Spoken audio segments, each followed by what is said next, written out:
አንድ ጥያቄ ልጠይቃችሁ። ብዙዎችን ያገለገለ ብዙ ድሆችን ከመንገድ ላይ ያነሳ በጣም ብዙ ሺህ ሰዎችን የረዳ ሰው ዛሬ ግን እሱ እርዳታ ቢፈልግ ምን ይባላል? ዛሬም ይዤላችሁ የመጣሁት ዝም ብሎ ወሬ አይደለም፣ እውነተኛ ታሪክ ነው። ይህ ሰው ጀግና ነው፣ የሀገራችን እንቁ ወጣት። ስለ ጀግናው ስለ ማስተር አብነት እውነተኛ ታሪክ ከመጀመሪያ ጀምሮ እስከ ዛሬ ድረስ ያለውን ሙሉ ታሪኩን እናወራለን።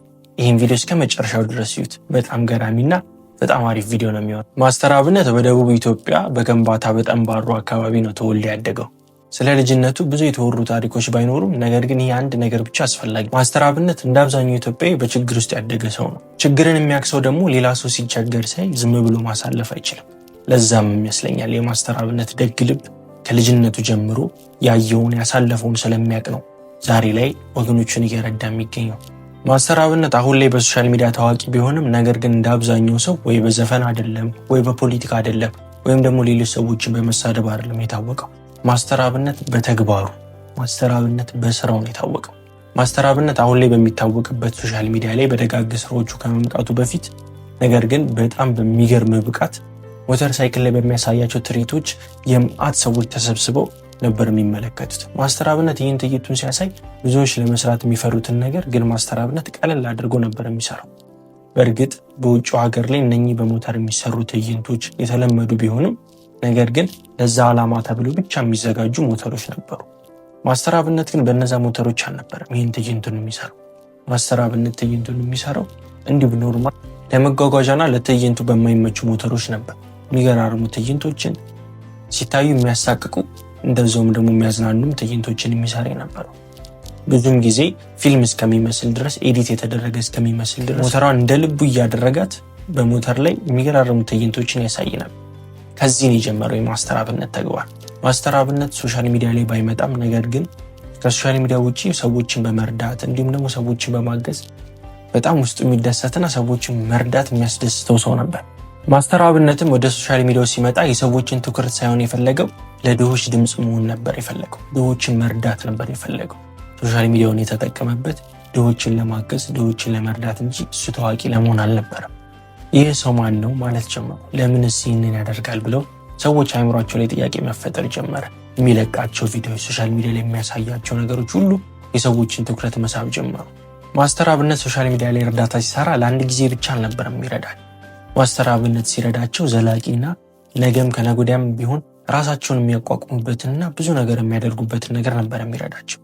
በማስተር አብነት በኩል ቅን ልብ ያላቸው ሰዎች እየረዱት ማስተር አብነትን በራሱ ወርቅ በሆነ ልቡ የተነሳ ብዙ ሰዎችን ይረዳል። ማስተር አብነትም ለእነኛ ሰዎች የሚያደርግላቸው ነገር እንደነገርኳችሁ ዛሬ ነገን ብቻ አልነበረም፣ ዘላቂነትና ቀጣይነት ያለው እርዳታ ነበር የሚረዳቸው። ማስተር አብነት አንድ ኢንተርቪው ላይም ስለ ረሃብ ተጠይቆ ረሃብ በጣም ከባድ፣ ምንም ነገር ልትታገስ ትችላለህ፣ ረሃብ ግን በጣም ከባድ፣ በተለይ ደግሞ ያበላችህ ያጠጣችህ እናት ተርበስ ያጠጣችህ እናት ተርባ ስታይ ደግሞ በጣም ከባድ ነው ብሎ ነበር። ገና ሲያወራ እንባ የሚቀድመው አብነት ስለ እናት በመቀጠልም እንደዚህ ብሎ ተናገረ። እናትህ ተርባ ምግብ ጠይቃ ምግብ ላይኖር ይችላል፣ ግን እነኛ ሰዎች ብዙ ጊዜ የሚከብዳቸው የሰዎቹ ምላሽ ነው። ተርበው ምግብ ጠይቀው ተመላሽ ትራፊ ጠይቀው፣ ነገር ግን ከነኛ ሰዎች የሚሰጣቸው ምላሽ ነበር ከምንም በላይ የሚከብዳቸው።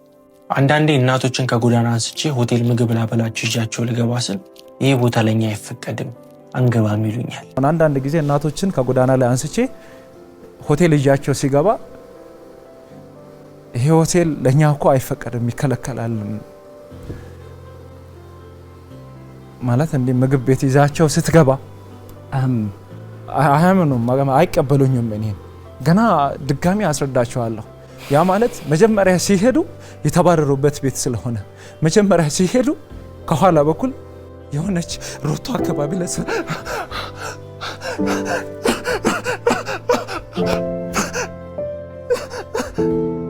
ማስተር አብነት ልቡ ወርቅ፣ ድሆችን መርዳት፣ የተቸገሩን ማገዝ፣ የሆነ ቦታ ችግር ተፈጠረ ሲባል ማንም ከመድረሱ በፊት ነበር ቀድሞ የሚደርሰው።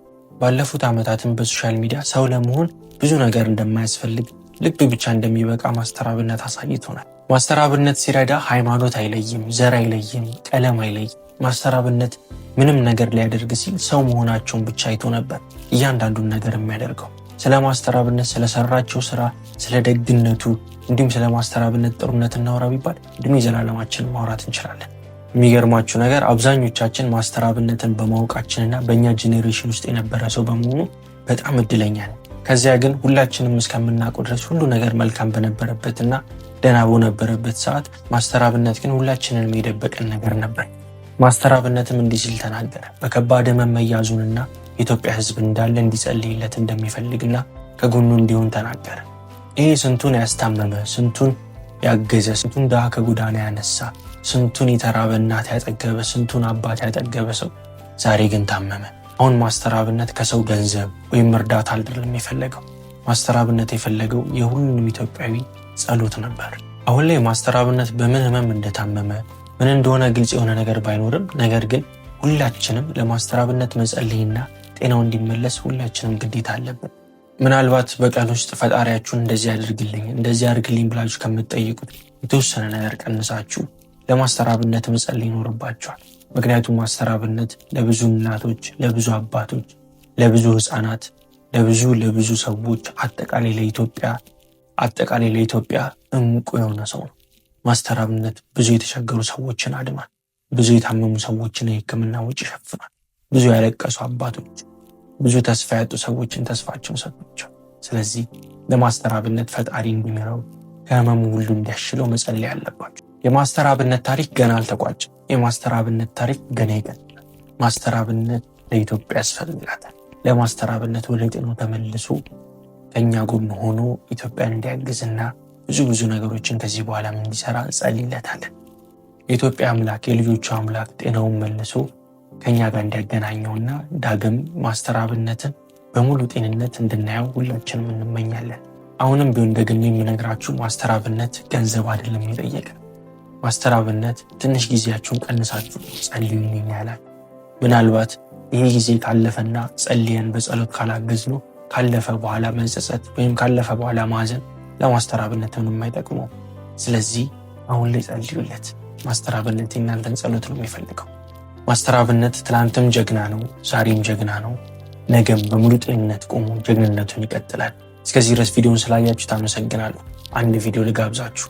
ይህንን ቪዲዮ ተመልከቱት። ቻው።